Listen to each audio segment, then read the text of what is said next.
নবী আলাইহিস সালাম মসজিদে যায় আবু বকরের পিছনে বইসা নামাজ পড়ছে। সিদ্দিকা আয়েশা বলেন নবী আলাইহিস সালামের একেবারে মৃত্যুর আগে রক্ত ঈশার নামাজ, যেই ফজরের সময় হুজুর মারা গেছেন ওই রাত্রে ঈশার নামাজ। হুজুর তখন কখনো হুশ কখনো বেহুশ। ইতিমধ্যে বিলাল আযান দিয়েছে, এই ফাঁকে নবী একটু হুশ হইছেন, বলতেছি আয়েশা আমাকে ওযু বানাই দাও। আয়েশা বলেন আমি পানি নিয়ে নবীকে ওযু বানাই দিলাম, ভাবলাম যে আজকে রক্ত বুঝি মসজিদে যাবে না, নবী মনে হয় ঘরে নামাজ পড়বে। অন্য ওয়াক্তের মতো হুজুরকে ধরে নেওয়ার জন্য দুইজন সাহাবা আসলেন। হযরত আয়েশা দুইজনের একজনের নাম কইছে, একজনের নাম কই নাই। একজন হলো আব্বাস, আর একজন কয় আরেকজন, আর একজন হলো আরেকজন। সে আরেকজন হলো হযরত আলী। এই জামাই শাওরির মধ্যে একটু দ্বন্দ্ব ছিল, এই জন্য নামটা কই নেই।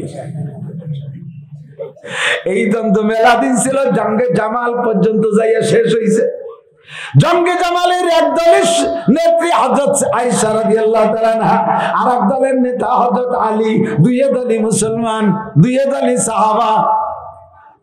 এই গঞ্জাম ওই গোড়ায় টিট্টু দিছে নিয়ে আসতেছে। তাই হযরত আয়েশা বলেন একজন হযরত আব্বাস, আর একজন ওই গঞ্জামের মীমাংসার দায়িত্ব আমাকে না, ওই নিয়ে জন্য আবার পাক দিয়েন না। আর এক জ্বালা একদল আছে তো, দেখলে আয়েশা আলী এরা সাহাবা হয়ে যখন এভাবে দ্বন্দ্ব কলহ করতে পারে, তাহলে আমরা করবো তাতে দোষ কি? এই বলে দলিল বাড়া আছে না। সাহাবায়ে কিরামদের লোম খোঁজাত কি করলে কম্বলেতে লোম বাঁচার চেষ্টা করে, তাদের শাকের ভিতরে পোক খোঁজার চেষ্টা করে। আরে আল্লাহ আল্লাহ বিয়া সাহাবী লা তাতাকিদুহুম গারাদাম মিন বাদি, কোথায় আয়েশা কোথায় আলী, তাদের সম্পর্কে কোথায় তুমি? হ্যাঁ, তুমি তাদের সম্পর্কে একটু সমালোচনা করতে যাচ্ছ, কথা এসে গেলে একটু বলা লাগে। থাকে থাকে তো ফাঁকে ফাঁকে মাঝে মাঝে অনেক বুদ্ধিজীবী থাকে, খেয়াল রেখেন দোস্ত। ভুল একই ভুল দুইজনের থেকে একই রকম হয়, দুইজনের ভুলের বিচার কিন্তু একরকম না। ভুল ভুল। মনে হয় মৌলানা কইছে আদম আলাইহিস সালামকে আল্লাহ তাআলা জান্নাতের ভিতরে গন্ধম খাইতে নিষেধ করছে, উনি খাইছে কি খায় নাই? খাইছে না? তাহলে অন্যায় করছে না? ঠিক না? এর আগে আদম আলাইহিস সালামের বানানোর পরে ইবলিসকে কইছে সিজদা দিতে, সে সিজদা দেয় নাই, সে অন্যায় করছে। তাহলে আদম অন্যায় করলো, ইবলিস অন্যায় করলো। এদিকে আদমরে আল্লাহ মাফ করে দাও, ওদিকে ইবলিস আল্লাহ শয়তানকে তাড়াই দেয়। তাহলে আল্লাহ বাদশাহ কি হচ্ছে? জোরে কর না নাউজুবিল্লাহ। দুইজনের অন্যায় একরকম না। দুপুর বেলা আগে তো এই মোবাইল সেটের কাছে তোমাকে মোবাইল কুতকুত করতে দিবে আল্লাহ। এখন তো বৃষ্টিও কম, আর সে আগের মতো নাই। মুরব্বীরা বলেন আগে বর্ষাকালে বৃষ্টি কাদার মধ্যে দিয়ে হাঁটতে হাঁটতে পা খেয়ে দিত না, তুতিয়ে লাগাতো, মনে আছে? এরপরে নেকড়া দিয়ে রশি পাকাইয়া সরিষার তেল দিয়ে ভিজাইয়া আগুনে পোড়াইয়া পায় সলতে পিঠে লাল করতো, মনে আছে নাকি? কি পরিমাণ কাদা হতো। এখন বৃষ্টিও নাই, কাদাও নাই। বৃষ্টি না হওয়ার যত কারণ, তার মধ্যে এটাও একটা, যে বৃষ্টি হলে তো বৃষ্টির একটা ইন্টারেস্ট আছে, যে আমি হলাম, আমার একটা ক্রিয়া সমাজে প্রকাশ পাবে। বৃষ্টি হলে যদি কাদা কিসের বানাতে পারে, তাহলে বৃষ্টির একটা স্বাদ আছে, যে আমি একটু একটা কিছু করতে পারছি। সব জায়গায় রাস্তা গেছে পাকা হয়ে, সে বৃষ্টিরও চাহিদা মেটে না। কাদা কিসের হয় না, তাকে জানে নিয়ে লাভ কি? এক সপ্তাহ পর্যন্ত বৃষ্টি। আর আগের বৃষ্টির নিয়ম ছিল রবিবারে শুরু হলে ফিরে রবিবারে আগে থামতো না, মনে আছে না মুরব্বীরা? এইভাবে একটা হিসাব ছিল, 4 দিন 3 দিন 7 দিনে একটা হিসাব ছিল। আরে আমরা হিসাব নিকেশ নাই, ম্যাকটাক নাই, ধরিয়ে ধুমধাম কামাই শুরু করে দেয়। আবার জন্মের হাঁটা ঘিরুয়ে আমার রোগীর মতো 2 ক্যারেট ক্রুদ দিয়ে চলে যায়, একটু নামে না। তো বৃষ্টি এক সপ্তাহ পর্যন্ত নামে উঠোনে, টেলে মাটির উঠোন শ্যাওলা করে স্যাঁতসেঁতে হয়ে গেছে। মা দুপুর বেলা রান্না করে খানা খাইতে দিচ্ছে ছেলেদেরকে। এখন ছেলে একটা বড় 17 বছর, আর একটার বয়স 7 বছর। টিবলে উঠানের ওই কোণে হলো টিবল, ওখান থেকে 1 কলস পানি এনে খাইতে বসবে। মা ভাত টাত সব রেডি করে কয়, বড় ছেলেরে কয় যাই ওই টিবলের 1 কলস পানি নিয়ে, মাটির কলস দিচ্ছে। শেষ হতো সবই মাটির। মুরব্বীকে মনে আছে নাকি? মাটির জগ, মাটির বাসন, মাটির বদনা ছিল না এগুলো? মাটির কলস দেশে যা পানি নিয়ে, ও রাগেতে ফটফট করতেছে, ডেলি ডেলি খালি তুমি আমারে বানিয়ে দিক, আর কেউ আর ক্ষতি পারো না। তুই এলো বড় চাল মেরা কলস দিয়ে দেশে ও যাইয়া কলসটারে নিয়ে টিউবওয়েলের সাথে বাড়িতে ভেঙ্গিয়ে ফেলাই দিয়ে দই ভাতও খাবো না তোর বানিও আনবো না।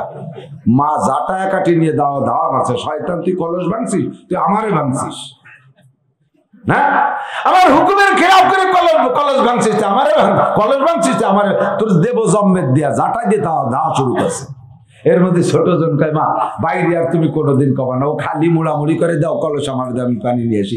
ওরে কলস একটা দেশে ও নিয়ে যে 7 বছরে পোলা উঠোন আলো পিছলে সবচেয়ে ওই কলস ভরে পানি নিয়ে যখনই রওনা দেশে স্লিপ করে পড়ে কলস ওড্ডাও ভেঙে গেছে। এখনো ভয়তে থরথরায় কাঁপতেছে। দুটো কলস, একটা ভাই ভাঙলো একটা আমি ভাঙলাম। ভাই ভাঙলো তাতে তো মা ধাওয়া মারছে, আর আমি ভাঙছি আমারও তো ধোবে না। ও দড়িয়ে নিয়ে জলের চেষ্টা করতে হামাগুড়ি দিচ্ছে, এই হামাগুড়ির ভিতরে দিয়ে চালায় ওর হাঁটু কাটিয়ে রক্ত তার হয়ে গেছে। মা দৌড়ে যে বলে জড়ায় যায়, বাবা তুই ভয় পাইস না, কলস ভাঙছে তাতে কি হয়েছে, আমার মাথার তলে আরো 20 কলস রয়েছে। তুই একজন তোর কাঠ সেকন্ড থেকে তাই মা মলম নিয়ে গেছে। এই আমাকে ওইদিকে ভিটে ছাড়ার লতা কি কয়, যে লতা জার্মানি লতা, এই জার্মানি লতা শিবে শিবে মলম টলম নিয়ে গেছে তোর কাঠ সেকন্ড জায়গায়। হ্যাঁ ভাই মনে খালি গল্প শুনেন না, মনে রাখেন কলস বড় ভাইও ভাঙছে ছোট ভাইও ভাঙছে। বড় ভাই কলস ভাঙছে তারে ঝাঁটা দিয়ে তাড়া মারে, আর ছোট ভাই কলস ভাঙছে তারে মা মলম দিয়ে সে জায়গা পালিশ করে। কথা না, কারণ কি দুইজনের কলস ভাঙার অপরাধ এক। ও কলস ভাঙছে বেয়াদবি করে, আর এর কলস ভাঙছে অতর্কিত ভাবে স্লিপ করে আসার খেয়ে পড়িয়া, ঠিক না? ইবলিস তার কলস ভাঙছে ইচ্ছাকৃত ভাবে, তার কলস ভাঙছে ইচ্ছাকৃত ভাবে। লান নাসজুদা, হতেই পারে না আমি আদমরা সিজদা দেবো, বলো কি? ওর জন্ম আজকে, আর আমি এর আগে 8 লক্ষ বছর পর্যন্ত গোটা দুনিয়া আসমান জমিনের কোথাও সিজদা দিতে বাকি রাখি নাই। আমি ওর 8 লক্ষ বছর আগে দুনিয়ায় আসছি, আর আমার সৃষ্টি হয়েছে, আর আমি এত সিনিয়র হয়ে এত জুনিয়রের সিজদা দেবো, এটা হতে পারে না। আল্লাহ বলেন সিনিয়র জুনিয়র বয়সের সাথে সম্পর্ক না, দাম মান সম্মান আলাদা জিনিস, আমি তারে দামি করে বানাইছি। সে জায়গায় ইবলিস যুক্তি দেয়, কয় না এখানে আল্লাহ তোমার যুক্তি আমার পছন্দ হয় না, এখানে আমার যুক্তি শ্রেষ্ঠ। আমার যুক্তি হলো আনা খায়রুম মিনহু, আমি তার চেয়ে ভালো। কেন ভালো? খালাকতানি মিন নার, আমারে বানাইছে আগুন দিয়ে, আগুন ছেড়ে দিলে উপর দিক যায়। ও খালাকতাহু মিন তিন, তারে বানাইছো মাটি দিয়ে, মাটি ছেড়ে দিলে নিচের দিক যায়। ঊর্ধ্ব গতি আলা নিম্ন গতি আলার কাছে সারেন্ডার করতে পারে না। ওসি কোনদিন কনস্টেবল চেয়ার দেয় না, এসপি কোনদিন ওসি সাহেবের চেয়ার দেয় না, ডিআইজি কোনদিন এসপি সাহেবের সেলুট দেয় না, আইজি সাহেব কোনদিন ডিআইজি রে সেলুট দেয় না, সেনা প্রধান কোনদিন একজন সাধারণ কর্নেল মল্লের একে সেলুট দেয় না, চেয়ারম্যান কোনদিন মেম্বাররে সেলুট দেয় না। এটা যেমন সত্য, আমি তার সামনে অনেক প্রবীণ অনেক মুরব্বী, আমার শক্তিও বেশি, আমি তার সিজদা দেব না। আল্লাহ কয় ফাখরুজ বিয়াদব, বেরো তুই কলস ভাঙছিস বিয়াদবি করে। ফাখরুজ ফাইন্নাকা রাজিম, বের হ তুই এখান থেকে, আজকে থেকে চিরবিতাড়িত, জীবনে কোনোদিন বেহেশতে ঢুকতে পারবি না। কলস ভাঙছে বিয়াদবি করে। আর আদম আলাইহিস সালামের কলস ভেঙে ভাঙছে তো ওই শয়তান ফাজলামি করিয়া, হ্যাঁ স্লিপ করে ভেঙে গেছে, উনি আগন্দম খেয়ে ফেলাইছে। আল্লাহ পাক সাথে সাথে এই যে রব্বানা জালামনা পড়ি না, এটা আল্লাহ আদম আলাইহিস সালামই পড়ছেন, আর তার কারণে আল্লাহ মাফ করে দিয়েছে। এই রব্বানা জালামনা আদম কিন্তু জানতেন না। ফাতালাক্কা আদামু মির রাব্বিহি বিকালিমাতিন, এই রব্বানা জালামনা আদম আলাইহিস সালামকে আল্লাহ শিখাই দিয়েছে। আদম ভয় পেও না, কলস ভাঙছে তোমার হাঁটু কেটে গেছে, ওই জায়গা দিয়ে রক্ত বেরোয়, আমি মলম নিয়ে আইছি। এই মলম হলো রব্বানা জালামনা আনফুসানা ওয়া ইল্লাম তাগফির লানা ওয়া তারহামনা লানাকুনান্না মিনাল খাসিরিন। সাহাবায়ে কিরাম ভুল করেছে, এই যে বলার অধিকার তোমার নাই। তুমি কত ক্লাস, কয় নম্বর কত ক্লাসের ছাত্র তুমি? সাহাবায়ে কিরামদের একটা লোমের সমান আমার তোমার দাম না।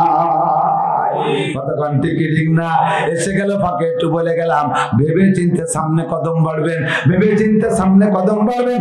আমার নবী বলে আল্লাহ আল্লাহ বিয়া সাহাবী লা তাত্তাখিযুহুম গরাদাম মিন বাদি। এ দুনিয়ার মানুষ বেশি পণ্ডিতগিরি দেখাইয়া, বেশি